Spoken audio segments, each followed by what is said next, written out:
অফে থাকে বন্ধ রবিবার করি মোর সেদিন পরে ডিউটি সকাল থেকে রাত্রি। নমস্কার ধন্যবাদ, কেমন আছেন সবাই? নয়া আকার ভিডিও তোমার সবাইকে অনেক অনেক শুভেচ্ছা ভালোবাসা। পাহাড়ের দৃশ্য দেখিতে দেখিতে অনেকে মুই দেখিছুম যে ম্যাগি উপভোগ করে, তো আজ মুই ফাইনালি করিম যে পায়েস উপভোগ। জানো না কেমন লাগবে সকাল সকাল খাইতে, পায়েস তো প্রায় আমার সন্ধ্যেবেলায় খাই, আজ আর কি সকাল সকাল এখানে বানিয়ে ফেলাম। ঘুম থেকে উঠিয়ে মোর বরটার কাছে যাচ্ছি সকালে আর কি পায়েস খামো, তো ওই আর কি দুধ নিয়ে আসি দোকান থেকে, এর মুই বানিয়ে ফেলাম পায়েস বানার পর খাওয়া দাওয়া করার পর বাকি যে মোর ছোট্ট সংসারের কাজগুলো ছিল মুই সেইগুলোও কমপ্লিট করে নিয়েছি। মোর গাওটাও ধুয়ে গিয়ে গেছে।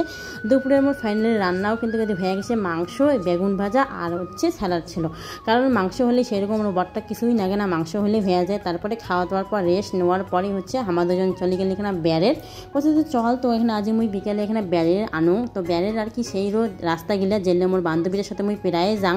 ওই তো ডিউটি থেকে মুই কিন্তু মোর বান্ধবীর সাথে প্রায় ঘুরির যাং, আর দুই বান্ধবী মিলি হামা। তারপরে আইসিয়ার পথে এই যে হামা নিয়ে আসলি দুইটা হচ্ছে লাবড়ি, ওই একটা মুই একটা।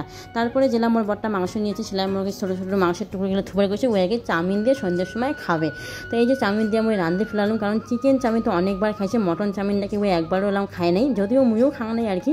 তো আজ আর কি ফার্স্ট টাইম, তো দুজন আর কি বানিয়ে আর কি খাওয়া দাওয়া করবো। তো চলো, আর রবিবারের দিনটা তো মোর এমন করে কাটলে কার কেমন করে কাটে অবশ্যই তোমার জানাবেন। টাটা, সবাইকে দেখা হবে নেক্সট ভিডিও।